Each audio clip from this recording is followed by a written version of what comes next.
The sound of a woman's cry cut through the smoke-filled saloon like a blade through silk. Then came the slap. Sharp, brutal, loud enough to silence every voice in the room.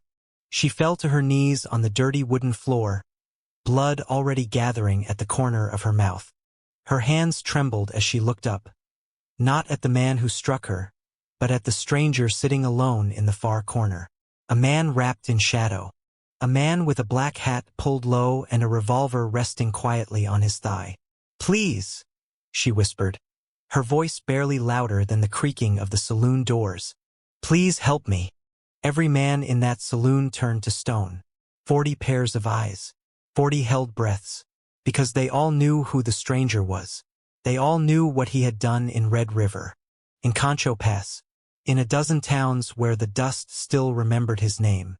And now, slowly, he was lifting his head. "Before we begin, tell me, where are you watching from tonight? Drop your city in the comments. I'm sending love your way, wherever the wind finds you." Because what happened in that saloon on the night of October 14th, 1879, became a story whispered around campfires for the next 50 years. A story of a broken woman, a cruel man, and an outlaw cowboy who was never supposed to care about anyone again. But that night, in a town called Bitter Hollow, he cared.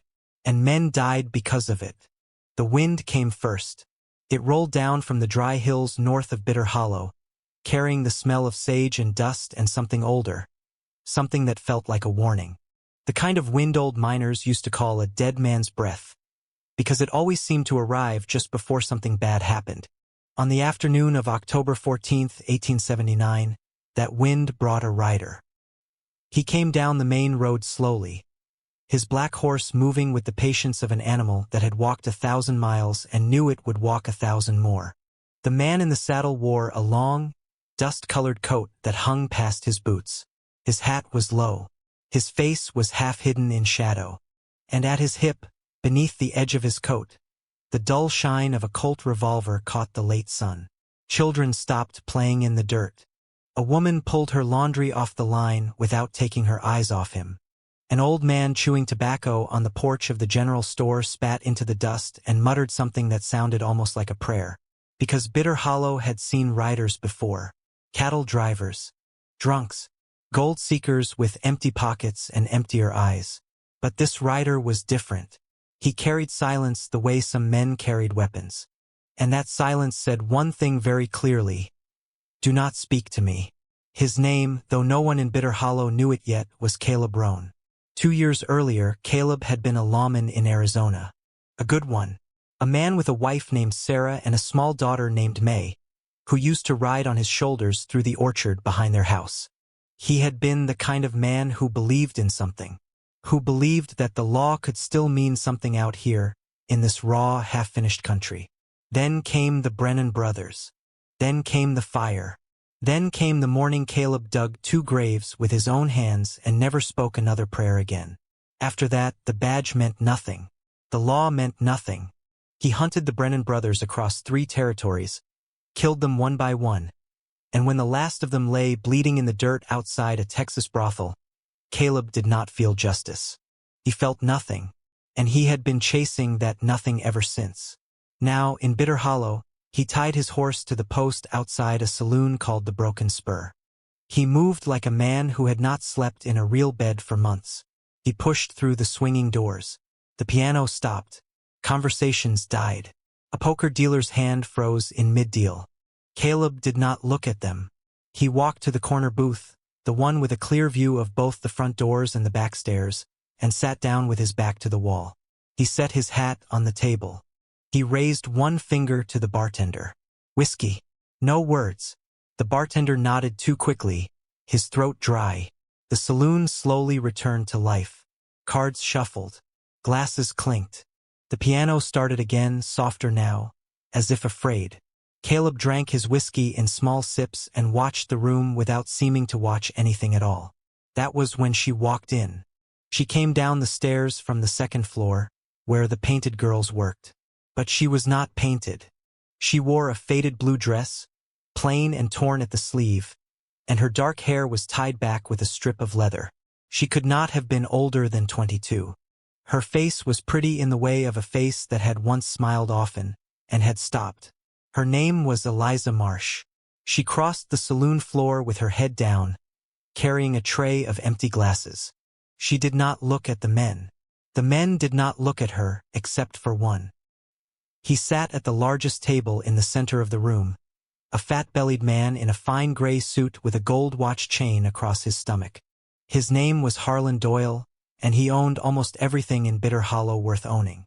The general store, the freight company, half the cattle, the sheriff, and, as everyone in town knew but never spoke aloud, the girl. Harlan watched Eliza cross the floor with the slow, lazy hunger of a man who was used to being feared. "Eliza," he said. She stopped. "Come here, girl." She turned. She walked over. She kept her eyes on the floor. And Caleb Rohn, in his dark corner, set down his glass. Because something in the way she walked toward that table reminded him, terribly, of a woman he had buried 2 years ago. The wind outside picked up. A loose shutter banged once against the wall, and Harlan Doyle smiled. "Eliza," Harlan Doyle said again, softer this time. "You didn't bring my drink." She held the tray tighter against her chest. The empty glasses rattled. I was bringing them back, Mr. Doyle.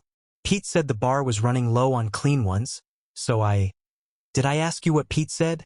The saloon had gone quiet again. Not all at once, the way it had when Caleb walked in. This was a slower quiet, a familiar quiet, the kind of quiet men make when they know something ugly is about to happen and they have decided, all together and without speaking, that they will not stop it. Eliza shook her head. "No, sir. No, sir," Harlan repeated.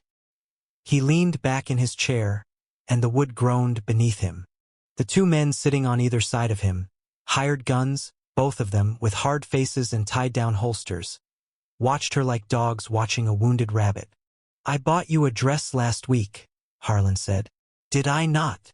"Yes, sir. A green one, real silk, from St. Louis." "Yes, sir."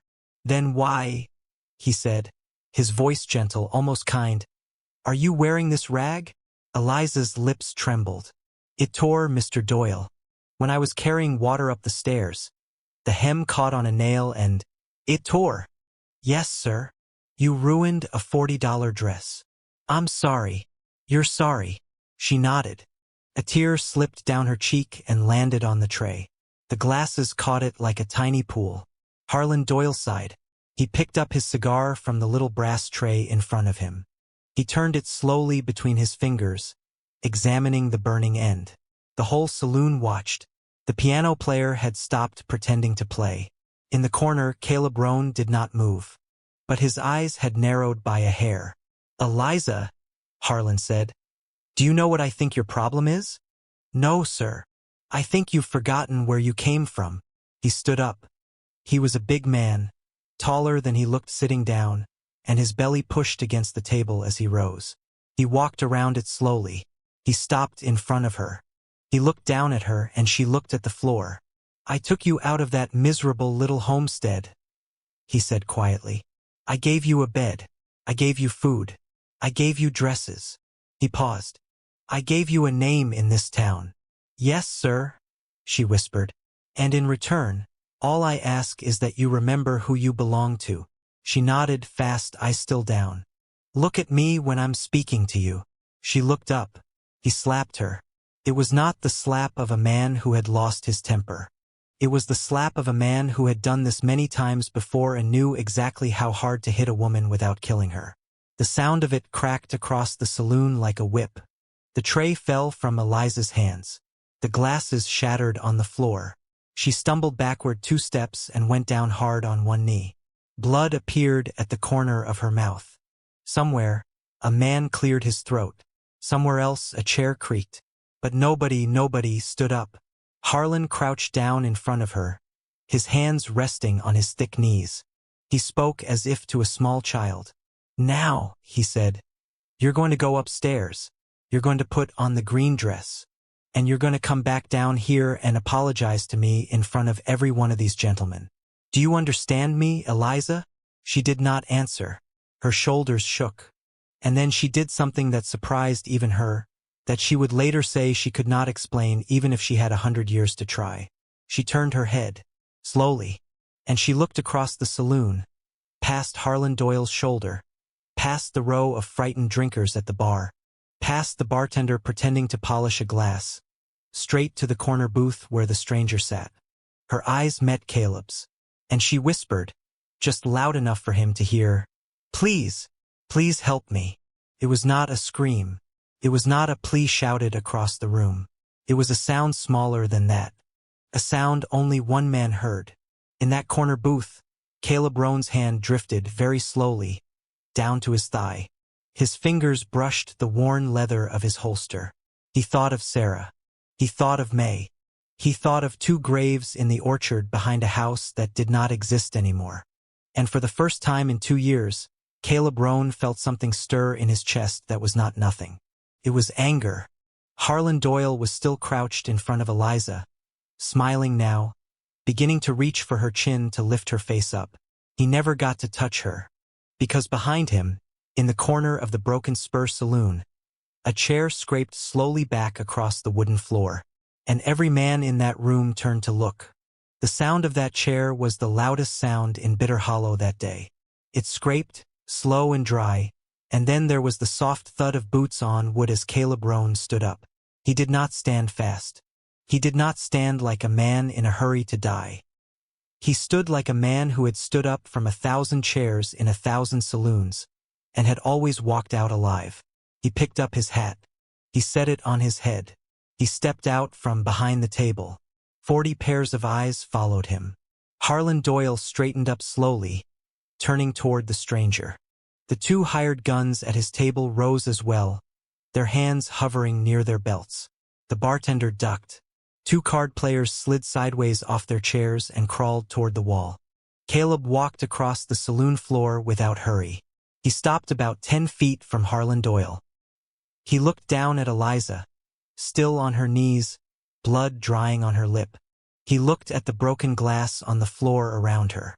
He looked at Harlan's gold watch chain, shining across his belly like a dare. Then he spoke. His voice was quiet, lower than most men's, roughened by years of dust and silence.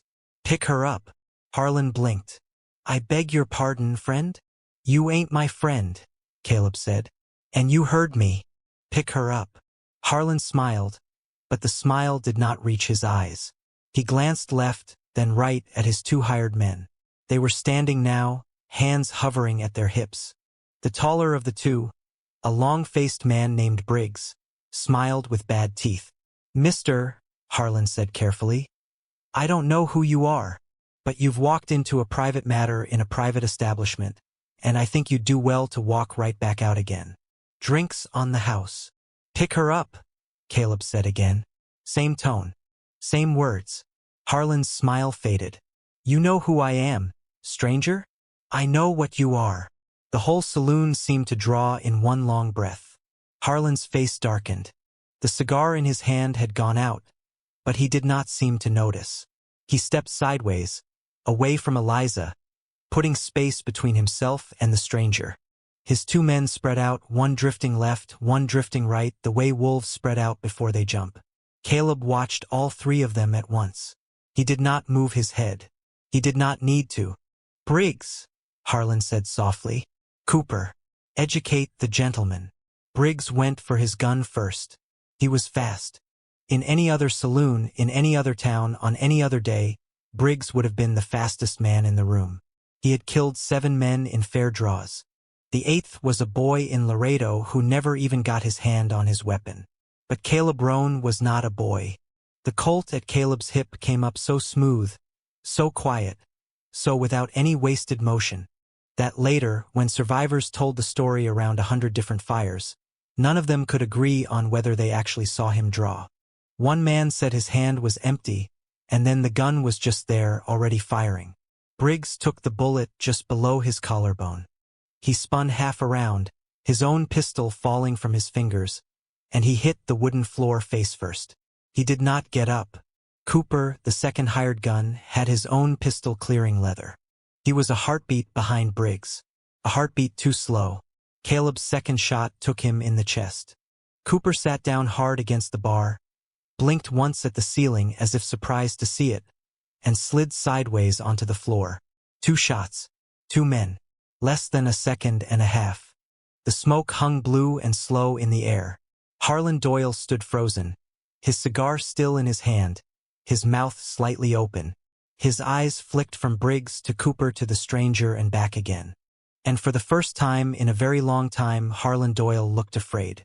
Caleb's Colt was already pointed at the center of Harlan's gold watch chain. "Pick her up," Caleb said. His voice had not risen. His breath had not changed. Harlan looked down at Eliza. Eliza was staring up at Caleb the way a drowning person stares at the rope. "Mister," Harlan said. His voice cracked. "Mister, you don't understand. This town is mine. The sheriff is mine. There are 40 men outside this door who'll pick her up." Slowly, Harlan bent down. He took Eliza's elbow. He helped her to her feet. His hand was shaking. Caleb stepped forward. He did not lower the Colt. With his free hand, he gently took Eliza's other arm and drew her behind him, putting his body between her and Harlan Doyle. "You're going to walk out the back," Caleb said to her, not turning his head. "You're going to wait by the black horse tied out front. You hear me?" She nodded. She could not speak. "Go." Eliza went. She walked stiffly, then faster, and then she was running. The back door of the saloon banged open and banged shut.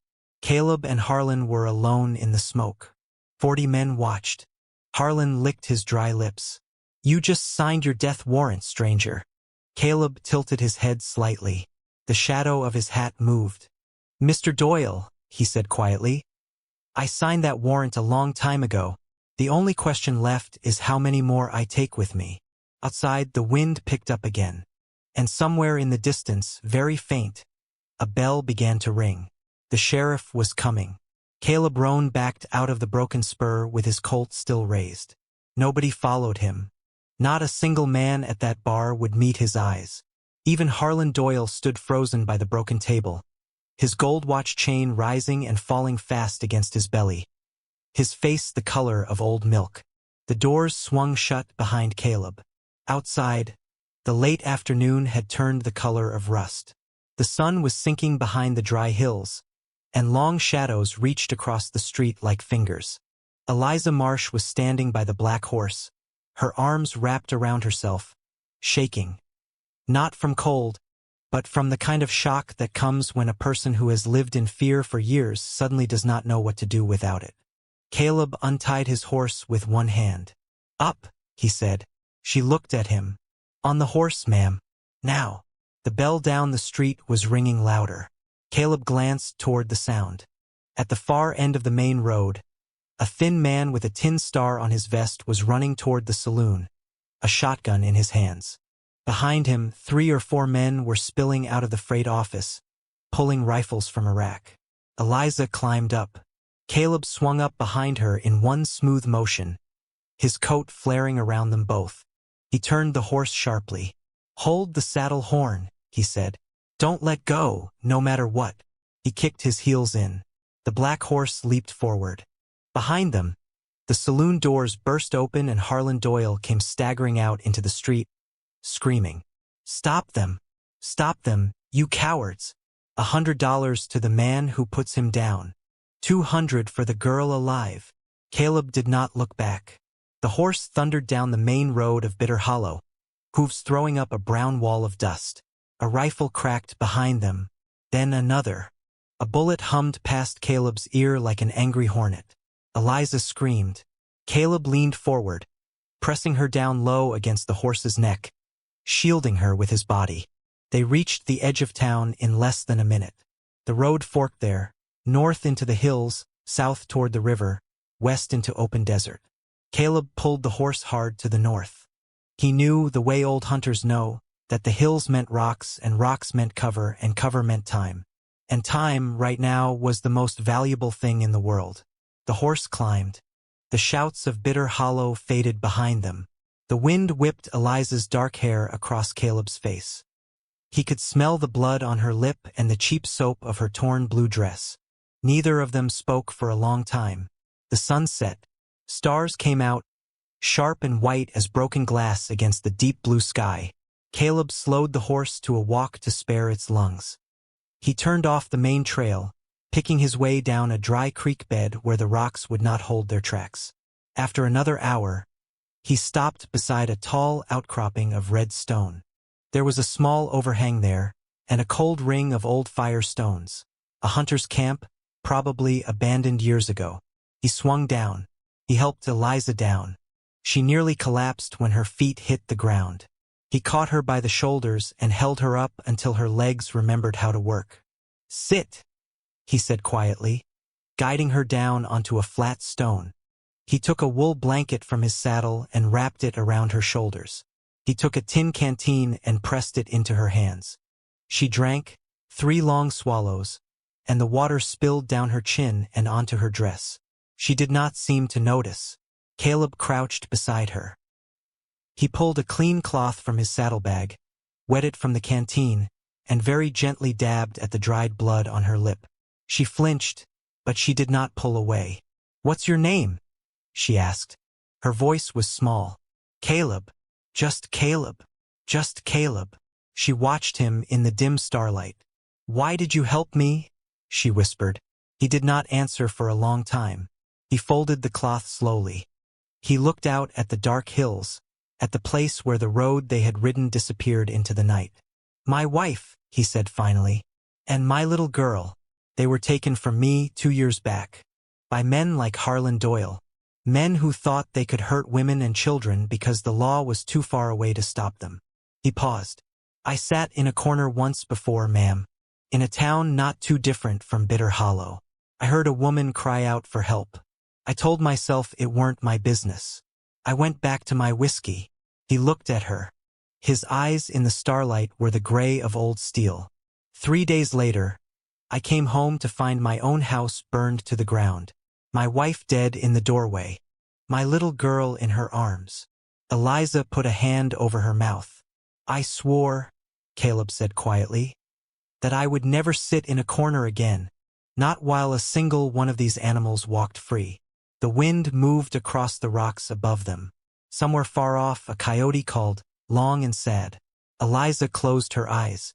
Tears slipped down her cheeks. Caleb did not move to wipe them away. "They'll come for us," she said. "I know. Harlan owns 30 men, maybe more. The sheriff, the deputies, the bounty hunters out of Concho. I know. Then why?" She opened her eyes. "Why didn't we keep riding?" Caleb looked into the fire pit, though there was no fire yet. "Because, ma'am," he said, "I am tired of running. And because I think it's time Bitter Hollow remembered there's still such a thing as a reckoning." Eliza stared at him. Somewhere far below, down in the valley, a single light was moving along the road they had taken. A torch, then another, then a dozen. They had been found faster than he had hoped. Caleb stood up slowly. He drew his Colt. He checked the cylinder by feel, the way a blind man reads a face. "Get behind the rocks," he said, "and do not come out, no matter what you hear." The torches climbed. There were 14 of them, Caleb counted, and that meant probably 18 or 20 riders because some men would be riding without light to stay hidden. They moved up the trail like a slow line of fireflies, and the click of hooves on stone reached him long before the voices did. Caleb crouched behind a fallen pine at the top of the pass. He had chosen this spot in less than a minute, the way an old soldier chooses ground without thinking. To his left, the trail narrowed between 2 tall walls of red rock, so narrow that 2 horses could barely pass side by side. To his right, the cliff dropped away into nothing. Ahead of him, the trail opened into a small flat clearing before bending around the rocks. A killing ground. Eliza was behind him, tucked into a shallow cave between 2 boulders, the wool blanket wrapped around her, her dark eyes very wide. Caleb had pressed a small Derringer pistol into her hands, a tiny 2-shot weapon he kept in his saddlebag for emergencies. "If they get past me," he had said, "you do not let them take you alive. You understand me?" She had not answered, but she had taken the gun. Now Caleb waited. The torches reached the clearing. The lead rider was the sheriff, Caleb could see the dull shine of the tin star on his vest. Behind him rode Harlan Doyle himself, fatter and angrier in the firelight, his fine gray suit dusted with road. Behind Harlan came the riders. Hard men, hired men, some Caleb recognized by their look. Concho bounty hunters, with their long rifles and their flat, empty eyes. Killers for hire. The sheriff held up a hand. The line stopped. "Stranger!" the sheriff called out, his voice bouncing off the red rocks. "We know you're up there. We tracked your horse. There ain't no way down from this pass except back through us. Come on out, hands up. Bring the girl. We'll talk." Caleb said nothing. "Stranger!" Harlan Doyle's voice cracked across the clearing now, high and ugly. "You hear me, you son of a dog? You give me back what's mine and I'll let you ride out alive." That's a promise from Harlan Doyle, and Harlan Doyle's word is law from here to the Rio Grande. Caleb almost smiled. He sighted down his Colt very carefully. The range was long for a pistol, maybe 40 yards, but Caleb Roan had once killed a man at 60 in a snowstorm, and the air tonight was clear and still. He aimed at the lead torch. He squeezed. The shot cracked across the pass like the splitting of a great stone. The torch flew sideways out of the lead rider's hand, spinning end over end, and landed in the dry brush at the foot of the rocks. The brush, dry as old bone after a summer with no rain, caught fire immediately. For one heartbeat, nothing happened. Then the fire roared up the slope. The horses screamed. The line broke. Men shouted. The sheriff's horse reared, throwing him backward into the dust. Two riders behind him collided. A bounty hunter on a gray mare tried to push forward and his horse stumbled on the steep ground, falling sideways, pinning the man's leg. Caleb worked his Colt with the calm of a clockmaker. He fired at the men, not the horses. He aimed for shoulders and chests. The first bounty hunter clutched his arm and fell from his saddle.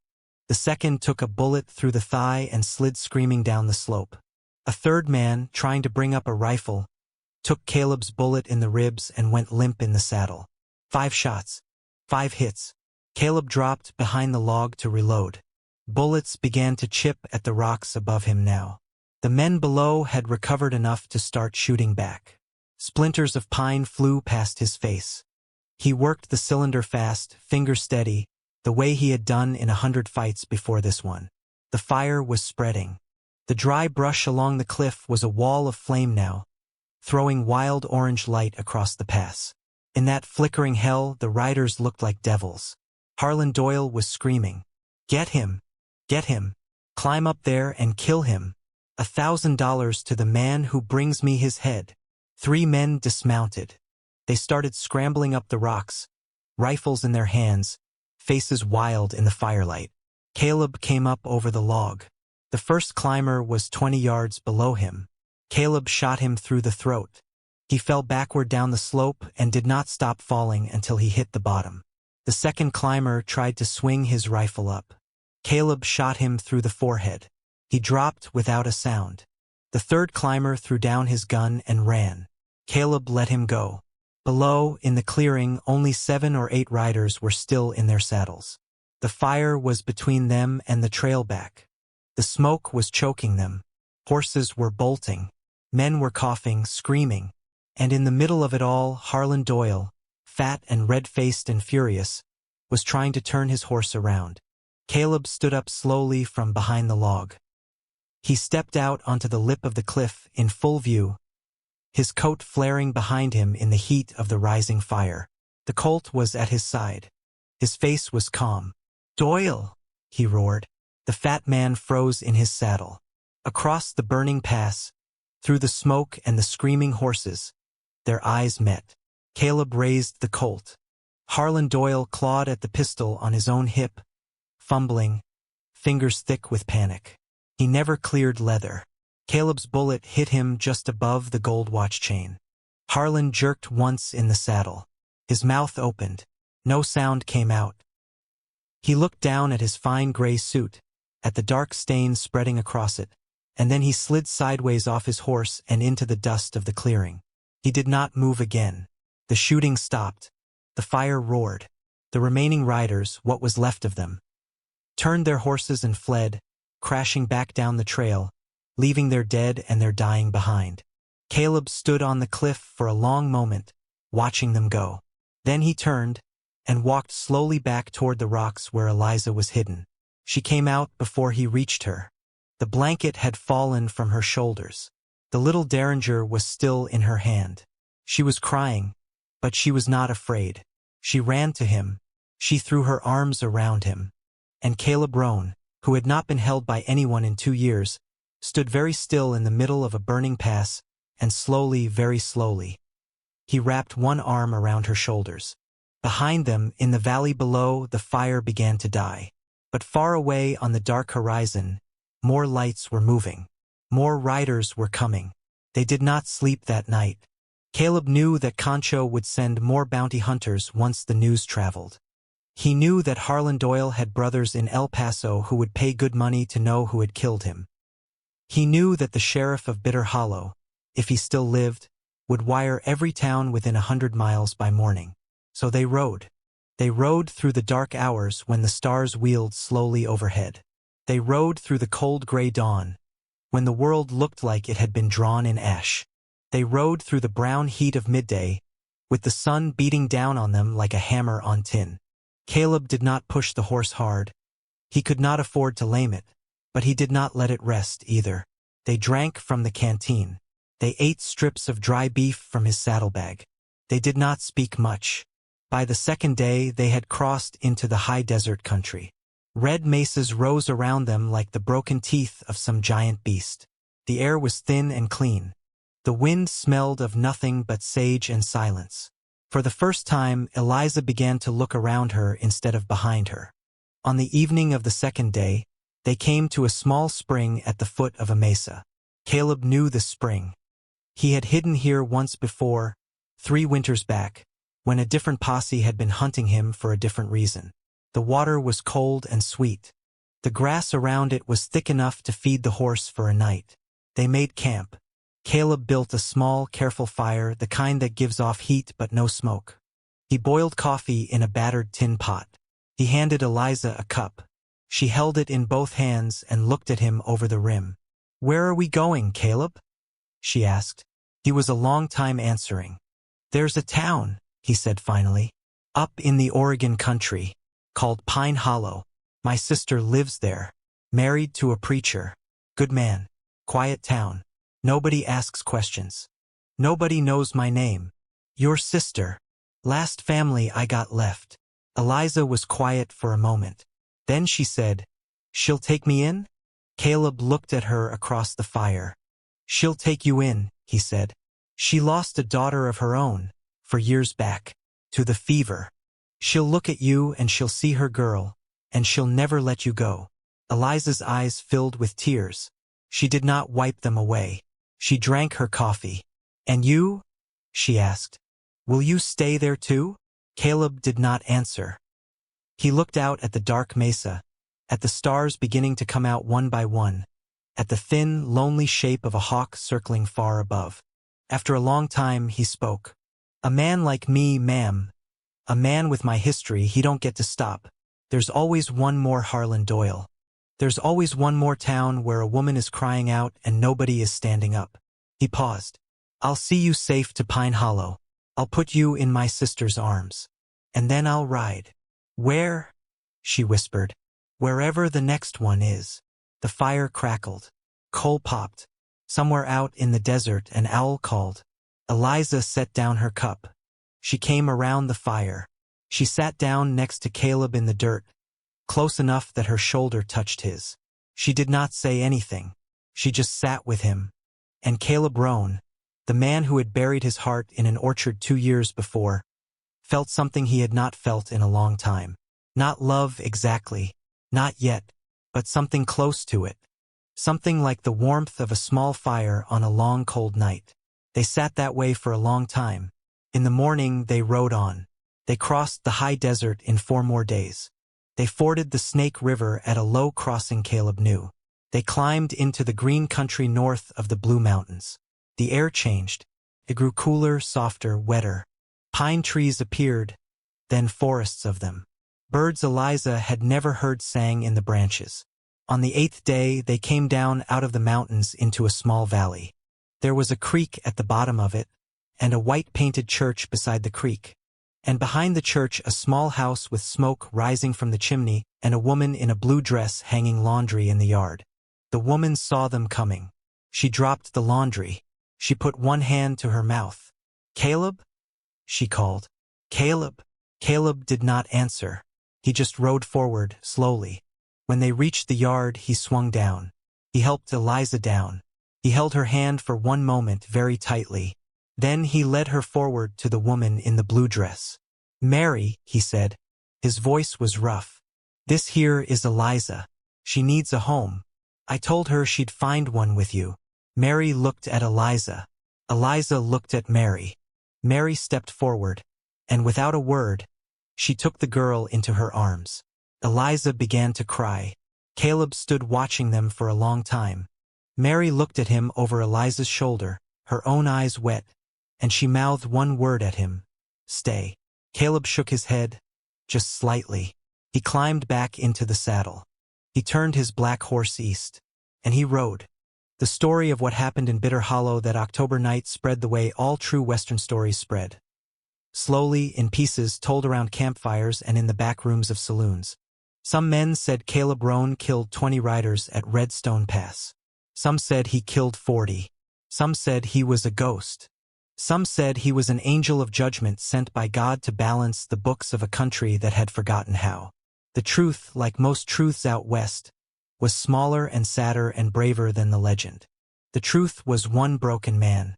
The truth was one frightened woman. The truth was one drawn gun in a saloon full of cowards. Eliza Marsh lived to be 84 years old. She married a young carpenter in Pine Hollow 3 years after Caleb left her there. She had 4 children and 11 grandchildren. She kept a small framed photograph on the mantelpiece of her parlor, a daguerreotype of a dark-eyed man in a long coat, with a colt at his hip and a black hat pulled low. When her grandchildren asked who he was, she would smile and say, "That was the man who taught me that even one good gun in the right hand at the right moment is enough to change the whole world." Caleb Roan was never seen in Pine Hollow again. There were stories, of course. A drifter who put down a slaver in New Mexico. A stranger who burned a brothel in Colorado where children were being kept. A black-coated rider who shot dead 5 men outside a courthouse in Wyoming. The stories went on for years. They went on until they couldn't possibly all be the same man, and then they went on a little longer because some men become more than men once their work is done. He died, eventually. Every man does. But somewhere out there, the wind still carries the dust he rode through. And somewhere in that dust, the memory of one slap, one whisper, and one drawn gun still echoes. "Please help me," that was all she said. And one tired, broken outlaw cowboy, sitting in the corner of a forgotten saloon, finally, stood up. "So tell me, friend, what would you have done in his place? If you had been sitting in that saloon, in that corner, with that gun on your hip, would you have stood up? Or would you have looked away? Drop your answer in the comments below. And if the story moved you, leave a like, share it with someone who still believes the right kind of man can change everything, and subscribe because next week we ride again. Until then, keep your powder dry and your conscience clean.